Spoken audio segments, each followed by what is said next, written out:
Assalamualaikum warahmatullahi wabarakatuh. Apa kabar anak-anakku semua? Mudah-mudahan kalian semua dalam keadaan sehat walafiat. Hari ini kita bertemu lagi dengan Bapak dalam pelajaran PIBP. Hari ini kita akan membahas tentang keniscayaan hari akhir. Nah, tentunya tadi tujuan pembelajarannya sudah dijelaskan sebelum kalian melihat video ini. Baik, kita mulai saja pembelajaran ini. Perhatikan, ini adalah alur hidup manusia. Kita sebagai manusia dimulai di mana kita dilahirkan oleh ibu kita saat masih bayi. Saat masih bayi ini kita diumpamakan dalam waktu sholat ini adalah waktu subuh karena baru terbit matahari atau bahkan belum terbit. Kemudian saat kita sekolah dasar, saat ini kalian, ini adalah waktu duha. Nah, kemudian di situ kita lihat lagi, itu adalah ada remaja. Remaja ini mungkin diibaratkan anak yang sudah sekolah di perguruan tinggi. Itu waktunya menjelang duhur. Kemudian setelah itu kita ada waktunya di mana kita untuk menikah. Atau nanti kalian menikah itu disebut dengan waktu zuhur. Kemudian nanti kalian berkeluarga, memiliki anak. Nah, ini adalah waktu asar. Kalian juga semakin lama, semakin dewasa, semakin tua juga. Nah, waktu kita sudah tua inilah yang disebut dengan waktu maghrib. Setelah waktu maghrib, jelas sudah tidak ada waktu lagi. Yang terakhir adalah waktu isya, di mana kita akan meninggal dunia dan dimakamkan. Semua umat manusia pasti akan meninggal, tidak ada yang bisa selamat. Nah, setelah kita meninggal ini, kemana? Nah, itu yang jadi pertanyaan. Kemanakah setelah itu? Nah, kita lanjut dengan pertanyaan berikutnya. Kiamat, apa itu kiamat? Nah, hari ini kita akan menjelaskan tentang kiamat. Kemudian, bukti di Al-Qur'annya yang mana? Nah, kita akan langsung pelajari. Yang pertama, apa itu hari akhir atau hari kiamat bisa kita sebutnya? Hari akhir atau hari kiamat itu adalah suatu peristiwa yang sangat luar biasa, yang pasti akan terjadi, di mana seluruh makhluk itu termasuk manusia yang ada di muka bumi itu akan dimatikan oleh Allah Subhanahu wa taala. Kemudian nanti dihidupkan lagi untuk mendapatkan perhitungan dan pembalasan atas segala amal perbuatan yang pernah dilakukan selama hidupnya di dunia itu. Itulah yang disebut dengan hari akhir atau hari kiamat. Itu dijelaskan nanti dalam surat Al-Zalzalah. Selanjutnya, iman kepada hari kiamat itu termasuk rukun iman. Rukun iman yang keberapa? Ada yang tahu? Harus kalian tahu. Beriman kepada hari kiamat merupakan ciri dari mukmin dan muttaqin. Mukmin itu ya orang-orang yang beriman. Kalau muttaqin, orang-orang yang bertakwa. Jadi beriman kepada hari kiamat itu adalah ciri-ciri dari kedua orang tersebut, Mudah-mudahan kita termasuk di dalamnya. Ada dua macam hari kiamat. Yang pertama kiamat sugro. Yang kedua adalah kiamat kubro. Nah, perbedaannya yang pertama, kiamat sugro adalah kiamat kecil. Nah, kiamat kecil ini adalah kehancuran atau kematian atau berakhirnya sebagian kecil kehidupan dari makhluk yang bernyawa. Bisa dicontohkan, ya kematian itu termasuk kiamat kecil atau kiamat sugro, atau bencana-bencana yang terjadi kepada umat manusia. Contohnya banjir, Gunung Merapi atau meletusnya Gunung Merapi, kemudian ada tsunami juga, atau kecelakaan, itu juga termasuk kiamat kecil. Nah, kalian sudah tahu tentang kiamat kecil. Nah, ini adalah contoh-contoh dari kiamat kecil. Walaupun tidak mengakibatkan korban jiwa, tapi yang namanya kehancuran, banjir itu kan menghancurkan, itu termasuk dalam kiamat. Kecelakaan juga, kematian, nah, gunung meletus itu termasuk dalam kiamat kecil atau kiamat sugro. Nah, ini adalah hadis atau bukan hadis, firman Allah bahwa orang-orang atau tiap-tiap yang berjiwa itu akan merasakan mati. Kullu nafsin dha'iqatul maut. Nah, kemudian hanya kepada kami kamu akan dikembalikan. Jadi kita akan kembali kepada Allah Subhanahu wa taala. Nah, di sini orang yang meninggal dunia itu melanjutkan hidupnya di alam barzah. Alam barzah itu apa? Alam barzah itu adalah tempat hidup manusia setelah mati. Sampai nanti mereka dibangkitkan kembali dari kuburnya oleh Allah Subhanahu wa taala. Itu yang disebut dengan alam barzah. Kemudian yang berikutnya adalah kiamat kubro. Kiamat kubro ini adalah kiamat besar di mana semua hancur atau hancurnya alam semesta dan isinya. Kita sebagai manusia isi dari alam semesta itu, hewan juga semua, bahkan gunung-gunung semua akan dihancurkan. Sebagai awal dimulainya kehidupan akhirat. Itu adalah pengertian dari kiamat kubro. Nah, kiamat pasti akan terjadi. Tapi kita sebagai manusia tidak ada yang tahu. Hanya Allah Subhanahu wa taala yang mengetahui kapan hari kiamat itu akan datang. Nah, ini adalah sedikit gambaran mungkin dari kiamat kubro di mana akan hancur bumi entah oleh meteor, entah oleh planet lain yang beradu, tapi yang jelas semua makhluk dan alam semesta ini akan hancur. Dan kebenaran datangnya akan hari kiamat itu dijelaskan dalam surat Al-Hajj ayat 7. Sungguhnya hari kiamat itu pasti akan datang. Tidak ada keraguan padanya dan bahwasanya Allah membangkitkan semua orang di alam kubur. Itu adalah firman Allah dalam surat Al-Hajj ayat 7. Nah, hari kiamat itu sendiri dijelaskan dalam Al-Quran bahwa kiamat kubro itu ada sedikit gambaran dalam Al-Quran. Maka apabila sangkakala ditiup, sekali tiup, dan diangkatlah bumi dan gunung-gunung.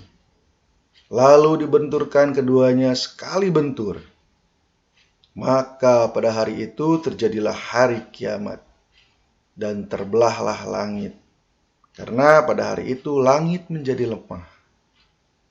Ini adalah firman Allah yang menjelaskan di mana hari kiamat itu bumi dibenturkan dan langit akan dibelah oleh Allah Subhanahu wa taala. Itu begitu begitu mengerikan kalau itu sampai terjadi pada kita. Kalau sampai itu terjadi pada zaman kita, itu berarti kita termasuk umat-umat yang sudah berkurang keimanannya. Nah, di sini juga dijelaskan dalam surat Al-Qari'ah, pada hari itu manusia seperti anai-anai yang bertebaran, dan gunung-gunung seperti bulu-bulu yang dihambur-hamburkan. Kalian tahu gunung itu kan besar, tinggi. Di sini dalam surat Al-Qari'ah dijelaskan bahwa gunung itu seperti bulu-bulu. Begitu ringannya jadinya. Kalau kita manusia melihat mengangkat batu yang kecil saja sudah berat, apalagi ini gunung. Nah, itulah kekuasaan Allah. Kemudian berikutnya, gambaran kiamat kubro yang berikutnya adalah dalam surat Al-Muzammil. Langit pun menjadi pecah belah. Jadi Allah membelah langit. Kemudian juga dalam surat Az-Zumar yang ditiupkan sangkakala, maka matilah siapa yang di langit dan di bumi, kecuali siapa yang dikehendaki Allah. Kemudian ditiup sangkakala itu sekali lagi, maka tiba-tiba mereka berdiri menunggu keputusan masing-masing. Jadi di sini dijelaskan sebenarnya tidak ada manusia yang akan bisa selamat, karena semuanya berdasarkan keputusan dari Allah Subhanahu wa Ta'ala. Ya, sekarang kita akan melihat alur di mana kiamat itu terjadi. Dalam hadis Rasul dari At-Tirmizi, pada hari kiamat seorang tidak akan luput dari 4 pertanyaan. Tentang umur, apa saja umur itu digunakan, tentang ilmunya untuk apa, kemudian dilakukan hartanya untuk apa didapat dan dibelanjakannya untuk apa, kemudian tubuhnya itu digunakan untuk apa. Nah, saat kiamat terjadi, tanda-tandanya itu adalah sangkakala pertama kali ditiup. Pertama sangkakala ditiup, alam semesta menjadi hancur. Kemudian sangkakala ditiup untuk kedua kalinya, maka Allah membangkitkan semua manusia. Bahkan yang sudah meninggal dunia sebelum kiamat pun akan dibangkitkan oleh Allah Subhanahu wa Ta'ala dan dikumpulkan di padang mahsyar. Kemudian Allah akan menghisab amal-amalnya atau menghitung amal-amalnya yang dilakukan oleh manusia tersebut. Kemudian ditimbang. Setelah ditimbang, kemudian manusia tersebut berjalan di jembatan Shiratal Mustaqim, yang akhirnya yang menentukan manusia itu masuk ke surga atau masuk ke neraka. Nah, kita sebagai manusia banyak meramalkan, bahkan manusia-manusia yang lain itu meramalkan bahwa kiamat itu akan terjadi hari ini. Nah, di sini juga ada beberapa ramalan yang gagal, karena itu ramalan ini tidak ada yang tahu kiamat itu terjadi. Ada ramalan kiamat ayam betina dari Inggris, kemudian ramalan kiamat The Militaries, ini tahun sudah lama. Kemudian banyak lagi ramalan-ramalan. Yang terakhir juga, kiamat itu akan terjadi tahun 2012. Ini adalah ramalan dari suku Maya, tapi sampai sekarang tidak terjadi kiamat itu. Dan yang sesungguhnya yang tahu itu hanya Allah, kiamat itu akan datang. Nabi Muhammad SAW saja tidak tahu kapan kiamat itu akan datang. Tapi Nabi Muhammad SAW memberikan kita petunjuk atau tanda-tanda kapan itu kiamat akan datang. Nah, kiamat itu rahasia Allah, sudah jelas. Dijelaskan dalam surat At-Toha ayat 15. Sungguhnya hari kiamat itu akan datang. Aku merahasiakan waktunya, agar tiap-tiap diri itu dibalas dengan apa yang dia usahakan. Oleh karena itu, di mana kita sebagai umat manusia, umat muslim, hendaknya kita selalu berhati-hati, waspada. Karena kiamat itu tidak ada yang tahu. Oleh karena itu kita harus banyak berbuat amal baik. Kalau kita beramal baik, tentunya nanti timbangan amal kita yang akan membawa kita ke surga. Nah, ini ada beberapa informasi tentang kiamat. Kiamat ini dijelaskan juga dalam Al-Quran. Apabila bumi digoncang dengan goncangan yang dahsyat, dan bumi telah mengeluarkan beban-beban berat yang dikandungnya. Dan manusia bertanya, mengapa bumi menjadi begini? Pada hari itu, bumi menceritakan beritanya. Karena sesungguhnya Tuhanmu telah memerintahkan yang sedemikian itu kepadanya. Pada hari itu, manusia keluar dari kuburnya dalam keadaan bermacam-macam, supaya diperlihatkan kepada mereka balasan pekerjaan mereka. Ini semua ada di surat Al-Zalzalah ayat 1-6. Ini itu adalah tentang informasi dari Allah Subhanahu wa taala kepada kita tentang kiamat. Nah, ini juga masih ada dalam surat Al-Qari'ah, hari kiamat. Apa hari kiamat itu? Tahukah kamu apakah hari kiamat itu? Pada hari itu manusia adalah seperti anak-anak yang bertebaran, dan gunung-gunung adalah seperti bulu yang dihambur-hamburkan. Itu adalah gambaran dari surat Al-Qari'ah. Jadi dua surat ini menjelaskan tentang hari kiamat. Nah, hari akhir ada banyak sebutannya. Ada Yaumul Kiamat atau hari kebangkitan, Yaumul Akhir, hari akhir, Yaumul Fasil atau hari keputusan, Yaumul Fat atau hari pengadilan, Yaumul Jami, hari pengumpulan, Yaumul Khuruz atau hari keluar, As-Sa'at, waktu, dan Yaumul Din, itu hari akhir, dan sebagainya. Itu adalah nama-nama lain dari hari akhir. Itu juga ada dituliskan dalam Al-Quran. Kemudian nama ini memang sangat banyak. Ada Yaumul Hasrat, hari penyesalan, Yaumul Azifat, hari mendekat, Yaumul Wa'id, hari perjanjian, dan Yaumul Masyud, hari penyaksian. Juga Al-Waqi'at, peristiwa besar, termasuk adalah nama lain dari hari akhir. Ada Yaumul Azim atau hari agung, Yaumul Al-Qari'at, bencana yang menggetarkan, dan juga Al-Haqqat, kebenaran besar. Itulah nama-nama lain dari nama hari akhir. Ya, kita mengetahuinya, harus mengetahui intinya. Kemudian tanda-tanda kiamat kecil.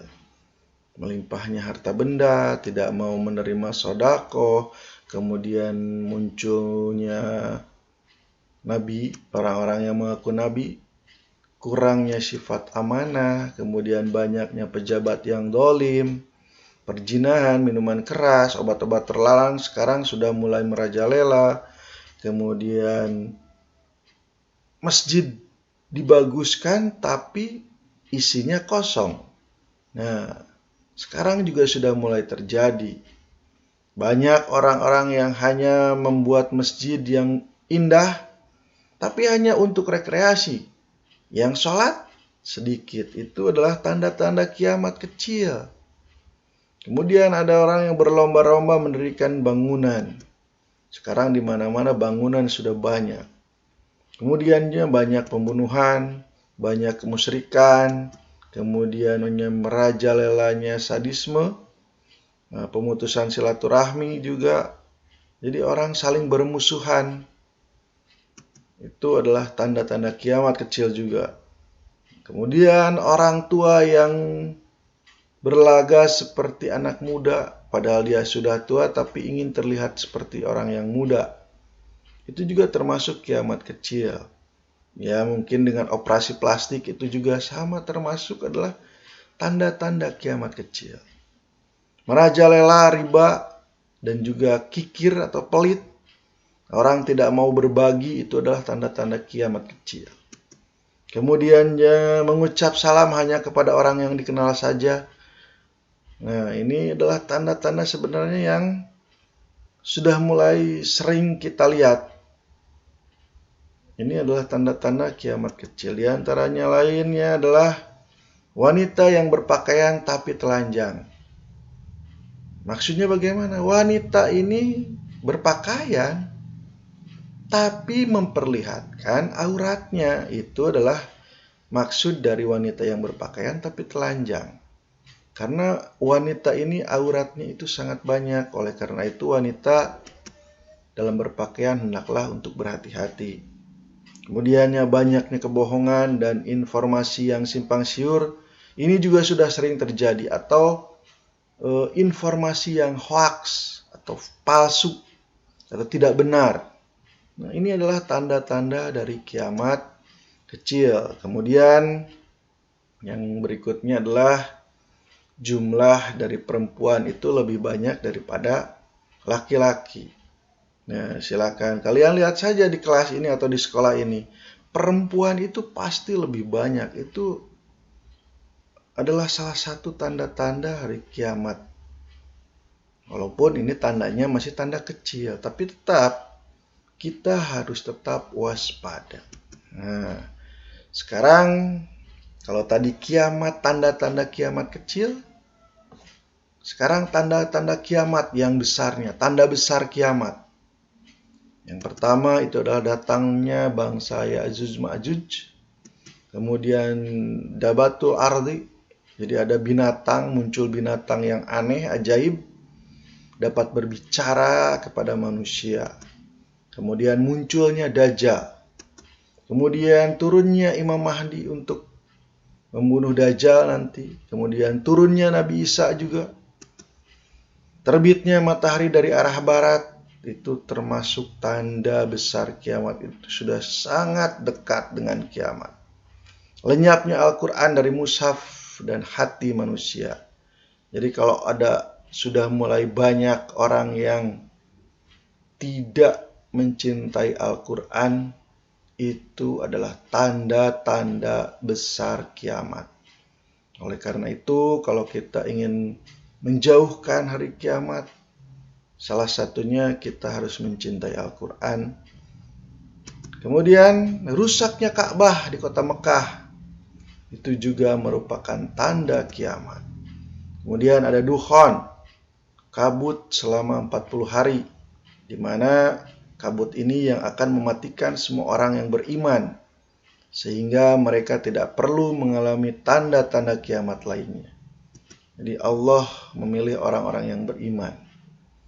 Bila manusia di alam ini sudah menjadi kafir semuanya, maka kiamat pasti akan terjadi. Nah, itulah tanda-tanda besar hari kiamat. Nah, dari hadis Nabi Muhammad SAW, tanda kiamat juga dijelaskan. Dalam hadis Muslim, dijelaskan bahwa Rasulullah SAW bersabda, keluarnya asap tebal, munculnya Dajjal, munculnya binatang melata di bumi, terbitnya matahari dari tempat terbenamnya, turunnya Isa bin Maryam, keluarnya Ya'juj Ma'juj, berlakunya 3 gempa bumi di timur, di barat, dan di semenanjung tanah Arab. Dan terakhirnya keluar api dari Yaman yang akan mengusir manusia kepada mahsyar. Itu adalah tanda kiamat besar yang dijelaskan oleh Nabi Muhammad SAW. Nah, di sini alur kehidupan manusia, kita ini sekarang hidup di dunia, kemudian kita orang yang mati sebelum kiamat itu akan dimasukkan ke alam barzah. Dan saat hari kiamat itu datang, semua orang pasti akan mati. Kemudian dibangkitkan oleh Allah Subhanahu wa taala, dan orang yang berada di alam barzah juga akan dibangkitkan oleh Allah Subhanahu wa taala. Kemudian dikumpulkan di padang mahsyar untuk dihisab, nanti kemudian masuk ke yaumul jaza untuk pembagian catatan amal baik, di mana catatan amal baik dan amal buruk dipisahkan di yaumul jaza ini. Setelah itu kita memasuki yaumul mizan, di mana orang yang kafir ini langsung masuk ke neraka, dan kaum muslim ini akan masuk ke yang namanya Al-Haud Al-Kausar. Ini adalah telaga, salah satu telaga di mana kita nanti akan berjalan ke sana kalau orang yang beriman, dan kalau orang yang tidak beriman itu berjalan di jembatan Shiratal Mustaqim dan masuk neraka. Dan sisanya yang amalnya lebih baik masuk ke surga. Itu adalah alur kehidupan manusia dari dunia hingga ke surga dan ke neraka. Ini ada beberapa dalil alur kehidupan manusia. Yang pertama, Yaumul Ba'as atau hari kebangkitan semua makhluk yang bernyawa setelah mengalami kematian atau kebinasaan dalam peristiwa kiamat. Di sini dijelaskan dalam surat Al-Mujadilah, pada hari ketika mereka dibangkitkan Allah, semuanya lalu diberitakannya kepada mereka apa yang telah mereka kerjakan. Allah mengumpulkan, mencatat perbuatan itu padahal mereka telah melupakannya, dan Allah Maha menyaksikan segala sesuatu. Kemudian ada Yaumul Mahsyar, di mana manusia akan berkumpul pada suatu tempat yang sangat luas untuk diberi keputusan oleh Allah Subhanahu wa taala mengenai amal-amalan yang akan dikerjakan selama hidupnya. Hal itu dijelaskan dalam surat Ibrahim ayat 48, yaitu pada hari ketika bumi digantikan dengan bumi yang lain, dan demikian pula langit dan mereka semuanya di padang mahsyar berkumpul menghadap kehadirat Allah yang Maha Esa, lagi Maha Perkasa. Jadi ini adalah penjelasan di mana kita akan melewati Yaumul Ba'as, Yaumul Mahsyar, kemudian juga Yaumul Hisab. Yaumul Hisab inilah hari perhitungan, di mana segala amal manusia selama hidup di dunia akan dihitung. Ini dijelaskan dalam surat Al-Jasiyah ayat 28. Dan kamu lihat tiap-tiap umat dipanggil untuk melihat buku catatan amalnya. Pada hari itu kamu diberi balasan terhadap apa yang kamu kerjakan. Kemudian setelah di Yaumul Hisab kita menuju ke Yaumul Mizan. Mizan artinya timbangan amal. Maksudnya bahwa setiap manusia itu akan diperiksa dan dihitung amal perbuatannya untuk diketahui amalan yang baik dan amal buruknya, atau ditimbang amal baik dan amal buruknya. Itu dalam firman Allah dalam surat Al-Anbiya ayat 47. Dan kami akan memasang timbangan yang tepat pada hari kiamat. Maka tiadalah seorang dirugikan walau sedikit pun. Dan jika amalan itu hanya seberat biji sawi pun, pasti kami mendatangkan pahalanya. Dan cukuplah kami sebagai pembuat perhitungan. Di sini Allah menjelaskan bahwa segala timbangan yang dilakukan itu insya Allah akan adil, tidak akan ada yang dirugikan. Walaupun amalnya itu sebiji sawi, pasti akan ada pahalanya. Kemudian yang berikutnya adalah ujian keimanan, di mana dalam surat Al-Hadid ayat 13, pada hari ketika orang-orang munafik, laki-laki dan perempuan berkata kepada orang-orang beriman, "Tunggulah kami supaya kami dapat mengambil kebahagiaan dari cahayamu."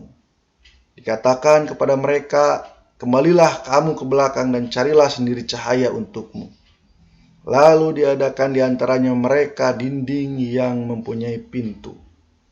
Di sebelah di dalamnya ada rahmat dan di sebelah luarnya itu ada siksaan dari Allah Subhanahu wa taala. Itu hal yang dijelaskan dalam surat Al-Hadid ayat 13. Kemudian tentang Shiratal Mustaqim, di mana jembatan Shiratal Mustaqim dijelaskan oleh Allah Subhanahu wa taala di sini dalam hadis Muslim. Nabi Muhammad SAW ditanya tentang Shiratal Mustaqim. Dan Nabi Muhammad SAW menjawab, jembatan Shiratal Mustaqim ini adalah tempat menggelincirkan, di atasnya ada besi, penyambar, dan pengait, dan tumbuhan berduri yang besar. Ia mempunyai duri yang membahayakan seperti yang ada di Najd, yang disebut dengan pohon Sudaan. Di sini manusia yang amalnya lebih sedikit maka akan digelincirkan ke neraka. Itu adalah penjelasan dari Shiratal Mustaqim. Mungkin di sini juga ada lagi bahwa jembatan Shiratal Mustaqim ini lebih tipis dari rambut dan lebih tajam dari pedang. Itu hadis yang lainnya. Kemudian ada lagi hadis yang berikutnya. Ini adalah dari Bukhari Muslim. Ada yang melewati Shiratal Mustaqim melaksana kejapan mata, dan ada yang seperti kilat. Ada yang seperti tiupan angin, dan ada yang terbang seperti burung, dan ada yang menyerupai orang yang mengendarai kuda. Ada yang selamat 100%, ada yang lecet-lecet, dan ada yang ditenggelamkan di neraka jahanam. Itu adalah gambaran dari Shiratal Mustaqim. Mudah-mudahan kita sebagai umat muslim, apalagi kalian yang perjalanannya mungkin masih jauh, mulai dari sekarang kita perbanyak amal dan berhati-hati dalam segala perbuatan, agar kita dijauhkan dari perbuatan yang membuat kita masuk ke neraka. Di sini juga dijelaskan jembatan sebelum surga. Di hadis Bukhari, Rasulullah bersabda, seorang mukmin akan dibebaskan dari api neraka. Lalu mereka diberhentikan di atas jembatan antara jannah, antara surga dan neraka. Mereka akan saling kisos antara satu sama lainnya, antara kedaliman mereka di dunia. Setelah mereka bersih dan terbebas dari segalanya, barulah mereka diizinkan masuk jannah.